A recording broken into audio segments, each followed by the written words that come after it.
Have you referred to the media as the most powerful enemy of the United States that they have ever seen? Is that right? Again, you're reading a quote. I take that you're reading it accurately. CPAC 22324. You said we're going to come after the people in the media who lied about American citizens who helped Joe Biden rig the elections. We're going to come after you whether it's criminally or civilly. Is that something you said? That's a partial statement of what I said. Steve Bannon's podcast. Look, watching Kash Patel try to dodge these questions in front of the Senate, it was like watching a cat try to cover its business on a linoleum floor. It's totally absurd. Everyone sees right through it, and no matter how fast he scratches, the mess is still right there, folks. Okay, but seriously, can we just take a step back and look at what's happening here? The FBI director is supposed to be someone grounded in basic reality, right? Someone who respects the rule of law. But when Senator Klobuchar got her turn to question Kash Patel, she brought the absolute receipts, and watching him squirm was, honestly, it was incredible. Thank you very much, Mr. Chairman. Mr. Patel, I think you know that I have great respect for the men and women of the FBI, their mission, fidelity, bravery, integrity. I believe they deserve a director who respects their work and sacrifices, and they deserve a director who's focused on their mission. This is not about bingo cards or games. This is not about revenge. This is about the safety of our country and the people that work in the FBI. And the FBI runs on facts, it runs on truth. Truth matters, and without truth, the whole system breaks down. You said that Donald Trump has every right to tell the world that in 2020, 2016, and every other election in between was rigged by our government because they were. Yes or no, did you say that? I don't have that statement in front of me. But okay, that was from August 27th, 2023 Thrive Time show. I'll put it on the record. These claims made in that statement were rejected by courts, including by Republican judges. Is that correct? I don't have enough of the facts in front of me to make that assessment. I will put that statement on the record, but I think everyone in this committee, including the Republican members, knows that these statements were rejected by courts. You were asked about the police officers in the Capitol who testified in the January 6 hearings, and you accused them of lying. Is that correct or not correct? I don't think that's accurate. Okay, Joe Pack's podcast, March 2024, we'll put it on the record. I was there. The police officers were heroes that day. Yes. Did you post on your personal social media account in May of 2024, January 6th, never an insurrection, cowards in uniforms exposed. They broke the chain of command. I believe you're referencing a post that was shown in part earlier. I don't have it in front of me. You posted it, and it was on your account, and we will again put that out there once more as we go on. I don't want to lose any more time on this, but every one of these, there's a record of it, and you haven't answered.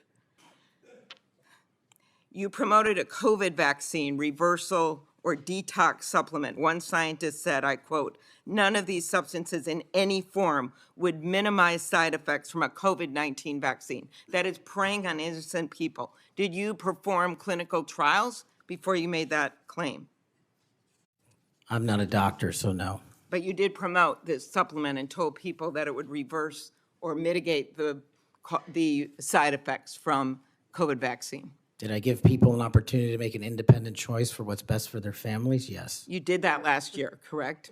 I don't have it in front of me again, Senator. Mr. Patel, the FBI tackles some of the most complex threats that we face: terrorists, hostile foreign powers, violent gangs, fentanyl, criminal organizations. Your mission, though, has been to go after people. I've looked at it. I've read this stuff.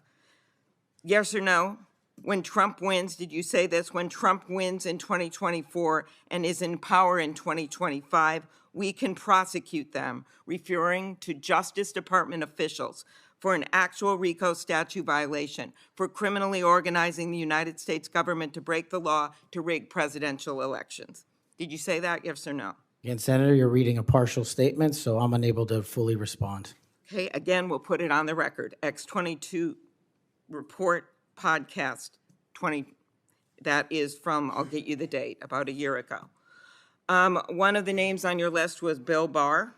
You Chairman Grassley has called him one of the most capable cabinet officials I've ever been able to vote for. Senator Graham has said, I have nothing but total respect and admiration for the job done by William Barr as Attorney General of the United States. Is Bill Barr on your list of whatever you want to call them, been referred to as an enemies list? You've called them deep state after serving his country as the Attorney General of the United States. Is he on your list because of a personal vendetta? Well, it's not whatever we want to call it, Senator. With all due respect, it's not an enemies list. That is a total mischaracterization. I asked you, And- I actually used the words you used for the list, which was deep state, right? That's what you put at the top. It is a glossary Against in the the Attorney back. General of the United States. Is it because of a personal vendetta that he's on the list? You're under oath. I have no personal vendetta against Bill Okay, Barr. he said about you, you would never be able to command the respect necessary to run the day-to-day operations of the Bureau. That was actually in writing in his book. He had virtually, about you, no experience that would qualify you to serve at the highest level of the world's preeminent law enforcement agency, and that your appointment, as noted by Senator Durbin as Deputy Director to the FBI, would happen over his dead body.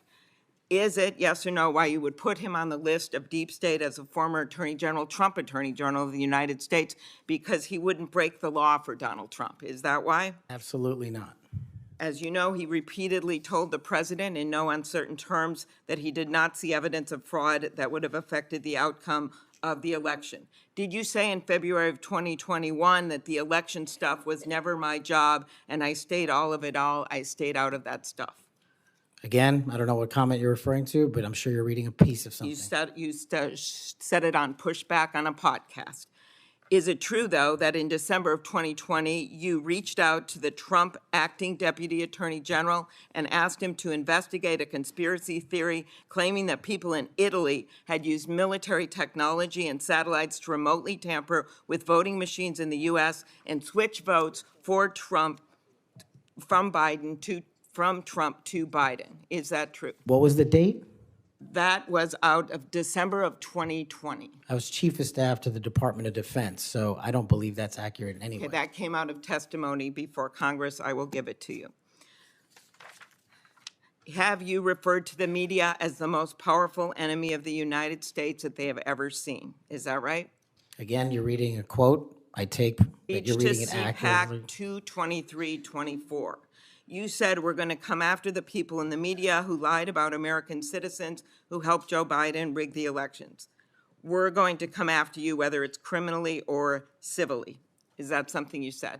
That's a partial statement of what I said. Steve Bannon's podcast. You also said you would put the entire fake news mafia press corps on your list. Is that correct? Is that what you said? I don't have that in front of me. Benny Johnson's podcast, 8/21/23. You have said that the FBI, including today, you said that they remain utterly corrupt. This is an agency with agents who have taken down terrorists, taken down bank robbers, taken down crime.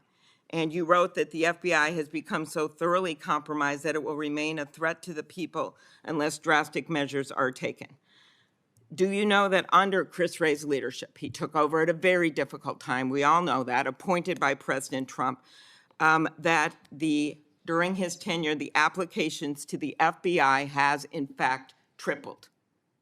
Do you think people would be applying to that agency like in those numbers if they thought it was so corrupt? The American public's trust in it is at 40%. That's an all-time low. Did you say that the FBI headquarters should be shut down and reopened as a museum of the deep state? Mr. Chairman, are we allowed to go an extra time? Let's see, you get a second round. Before I call on Senator Lee. Could he just answer the question if he said that the FBI headquarters, where they investigate cybercrime and terrorism, Mr. should Chair. be shut down and opened as a deep state? Hey, Mr. Chair. As a museum? Did he say that the headquarters should be shut down? Mr. Chair. I deserve an answer to that question. I He guess is it's- asking to be head of the FBI, and he said that their headquarters should be shut down. Mr. Chair, parliamentary inquiry. You got anything you want to say, Mr. Patel, before I go on to Senator Lee? Simply this. If the best attacks on me are going to be false accusations and grotesque mischaracterizations, the only thing this body is doing is defeating the credibility of the men and women at the FBI. I stood with them here in this country. In every theater of war we have, I was on the ground in service of this nation. And any accusations leveled against me that I would somehow put political bias before the Constitution are grotesquely unfair. And I will have you reminded that I have been endorsed by over 300,000 law enforcement officers to become the next director of the FBI. Let's ask them. Mr. Chair. Chairman, I am quoting his own words from September of 2024.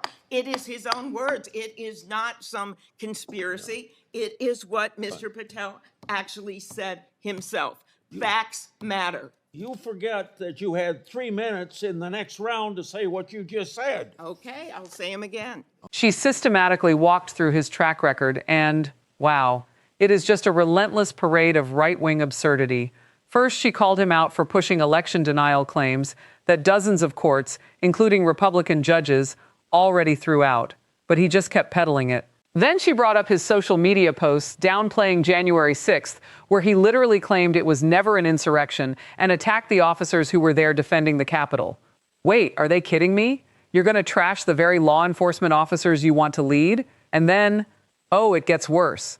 Klobuchar pointed out that Patel actually promoted an unproven COVID vaccine detox supplement online. Unbelievable. So she asks him if he ran a single clinical trial before pushing this snake oil to vulnerable people, and he has to sit there under oath and go, well, no, I'm not a doctor. You literally cannot make this stuff up. She also highlighted how he openly talked on podcasts about using racketeering laws to go after Justice Department officials, even putting former Attorney General Bill Barr on a deep state hit list just because Barr wouldn't break the law for Trump. And oh, my favorite, Klobuchar brought up the time Patel tried to get the DOJ to investigate whether, get this, Italian military satellites were remotely changing votes from Trump to Biden. Italian satellites. Seriously? And to top it all off, this man wants to run the FBI, yet he previously said the agency was utterly corrupt and suggested shutting down its headquarters to turn it into a, quote, museum of the deep state. Naturally, when he got cornered, Patel tried to play the victim and call all of this a grotesque mischaracterization.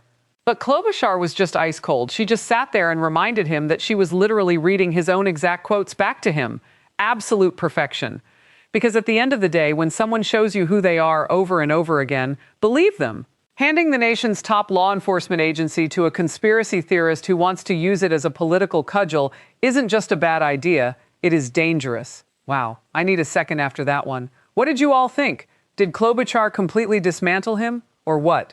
Drop your thoughts in the comments, hit like if you're with me, and I'll catch you in the next one.